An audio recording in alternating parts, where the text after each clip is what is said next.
मा जाखो गायसिमोन माबा बुंनो गोसो दं नामा होनब्ला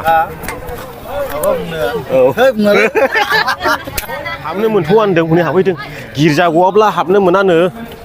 बेनिखायनो जोङो ओंखारनानैहाय गामिनि थाफैनाय देराफोरखौ नायदिंनायसै बबे बबे गामिनि दङ ना मा होनो मा गामिनि गासैखौबो मा गामिनि जाखो देराया देरा खोन्थाहरदों मा गामिनि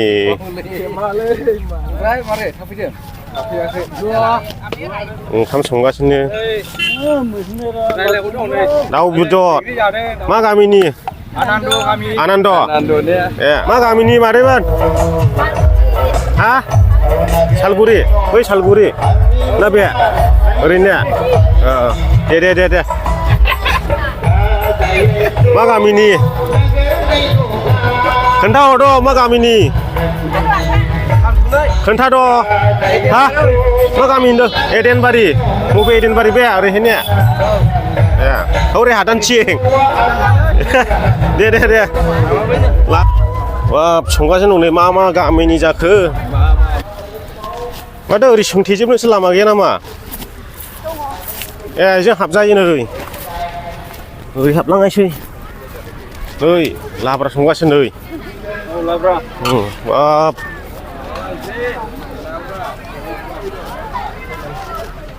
दखान बायदिसो मोनलाय लांबाय सिङाव हाबफैनानै गामिनि गोजा दा इयो मा गामिनि जाखो हा बे ए बे सारियालि जियागुरिया बेयाव नायनोसै मा जायगानि जाखो मा गामिनि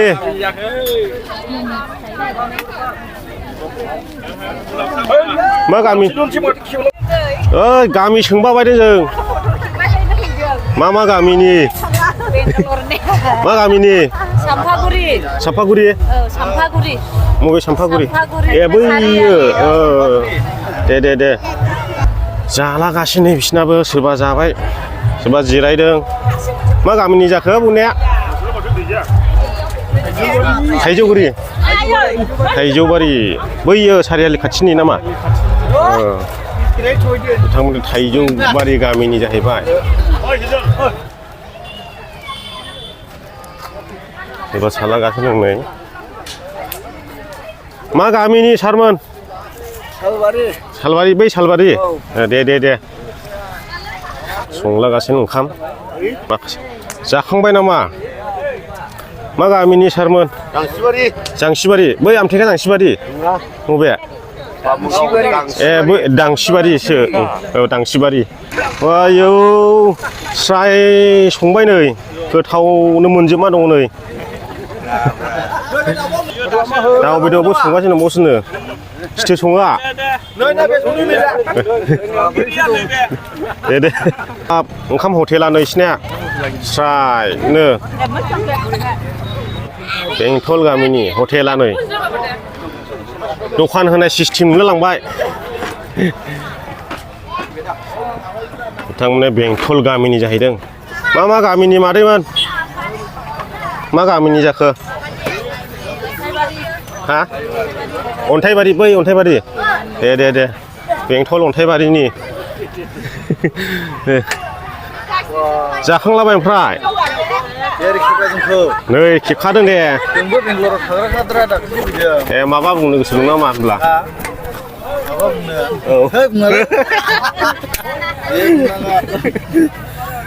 निबो मोनजोब्बाय नै ओंखामफ्रा मा गामिनि जाखो मादैमोन बामोनगाव बै बामोनगाव दे मोजां गोथाव संखादों दा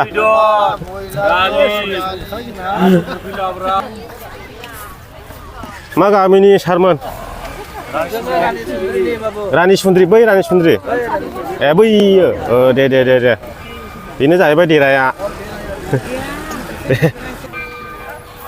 मा गामिनि मादैमोन थाइसौगुरि दे साफा सबायाव थाफैग्रा गोजा बिसोरो नै गारिफ्रा बुंजोबनानै दङ देरा गिदिंनानै सोंगोन जों दायो मा गामिनि थाफैलानाय सारमोन मालिबिथा ओंखामबो जाजेनबायानो दे मालि बिथा ने मालि बिथा बाजार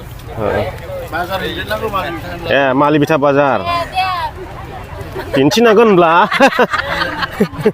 ओइ मा संदों ओंखाम बेदर मैसो बेदर नामा अमा ए ओमफ्राय गुदुं खामगासिनो दंबाव मैसो बेदर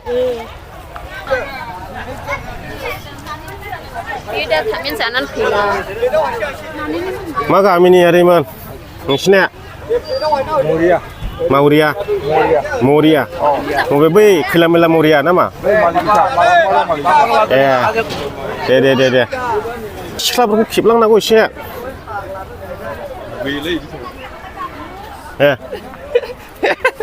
Ngalat apa saya नोंसिना मा गामिनि बे नोंसिनि मा गामिनि लादा नोंखौ दाख्लै लोगो मोनफैबायमोनलै ए आमथेखा शिमलगुरिनि दिनै लोगो मोनफैबाय नोंखौ ओइ जालागासिनो दङ बिसिनि माना पिकनिक जाफैनाय बिदि नुलाय थादों गावबा गाव हटेल बानायजोबलाय दिनै आमथेखा शिमलगुरि होनदों नामा दे नै मादैया जागासिनो जिरायदो नोंसोरबो जायो मादैमोन मा गामिनि बेंथल ओंखाम जानो रेडि जाखांदों एसे औ मा गामिनि फैदों बालागारि दे अमा ना मैसो ना माथो सिनिखौ सोंनायसो दानिया मा गामिनि नोंसिना नै मा गामिनि मादै खोन्थाहरदो दे नारें गोदैनिसिनो जानायफ्रा रेडि नै अमा बेदर बरिया जालागासिनो मा गामिनि जाखो नोंसिना ओइ बेदरसो रानगासिनो ओंखाम जालागासिनो मा गामिनि जाखो बिथिनि ए 9 नाम्बार बिथिनिनो रानगासिनो दं जानायनि रेडि खालामगासिनो बिसोरनाबो भलन्टियारफोर बिथांमोना दे गोजोनथोंसै दे दा बिथांमोना जोबोद मोजां डिउटि होगासिनो दङ गथ' ओंखाम जालागासिनो मा गामिनि सारमोन बिथिनि सालबारि दाख्लैसो थांना फैदोंमोन आं सोलागो होमब्ला बिथिनि सालबारि नै माबायदि हायदों बोरो बेदरा एसे लानां दाउ बेदर इयो आखाइ दाबासि दे एसे मोजां रान ओरै थांबावनायसै ओइ मा गामिनि जाखो सार मा गामिनि जाखो सार नै जोंहा बिथां सुराजथननि फिसाजोआ ओरैनावलाय आइयो गाबदोंसो माथो मा गोलैखो इउटुबारफ्रा देंजारलै बिमाया मा हाथिमारानि दे ओंखाम जालागासिनो दे फाथाबारिनि होनदों नामा 1 नं फाथाबारि बिथांमोना मानसिफ्राखौनो सिनायखाबाय आंहा बिसिनाबो जानाय लोंनायफ्रा नै रानगासिनो दे 1 नं फाथाबारि माथो बाजैमोनखौसो लोगो मोनफैबावो माथो जानाय लोंनाय रेडि खालामबाय दाउ बेदर अमा बेदरनो नै बिसिनि ओंखाम जानायखौ एसे मोजां लालांनां मा गामिनि मारैमोन नोंसिना खोन्थाहरदो दे मा मालि बिथा गोजोनपुरि दे सिनेबा मा गामिनि जाखोलाय दागगारि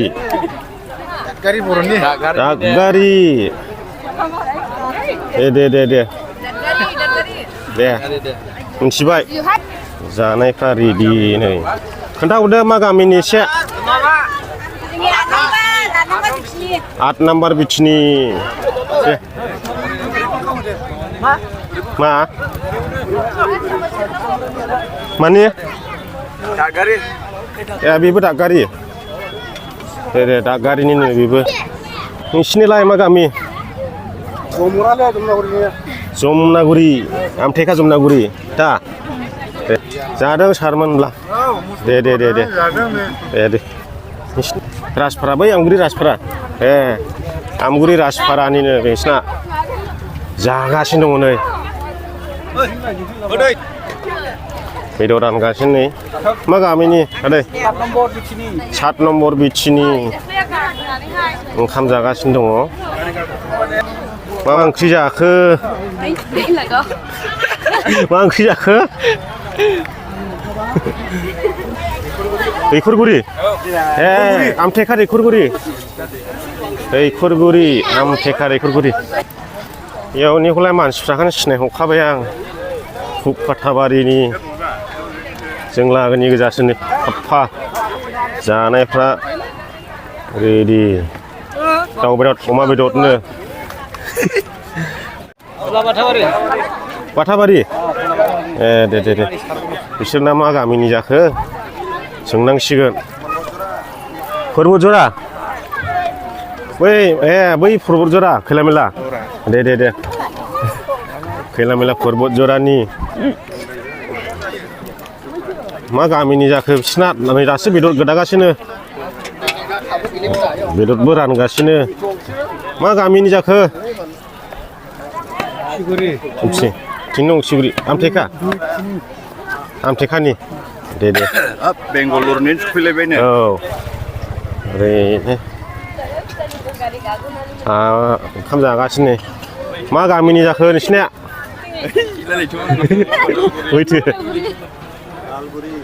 उदालगुरि बै जालागासिनो मा गामिनि जाखो मेगाफोर बै सानसु उदालगुरि दे बिसिनाव सोंनोसैलाय मा गामिनि मादै मालिबिथा बै मारा मालिबिथा दे आयौ गोबां मालिबिथानिबो जागासिनो नै मा गामिनि दे खोन्थाहरदो मावफार दे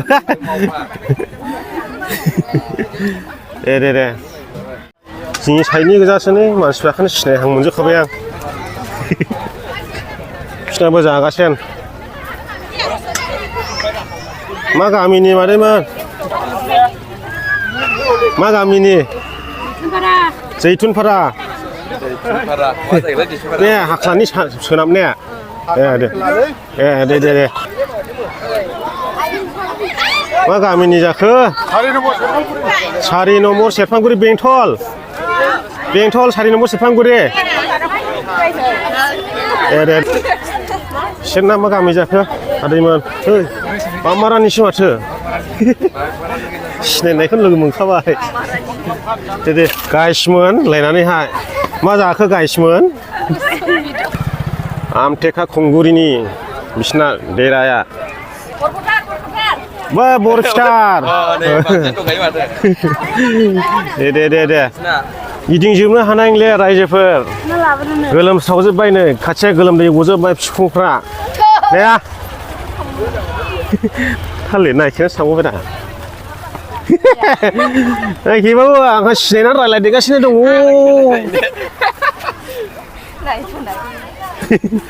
सिङाव मा साननानै थाबाया औ औरा गोलोमजोब्बाय रायजो राजा नोंथांमोन दंबावोमोन गैयालाबो 20-25थासो मण्डलि दंबावोमोन गिदिंजोबनो हायाखिसै दा बेखिनिखौनो नोंथांमोननो देखायसाबबाय ना मा होनो गोजोनथोंसै बयनिसिमबो फोजोबनाय जाबा भिडिअखौ बेयावनो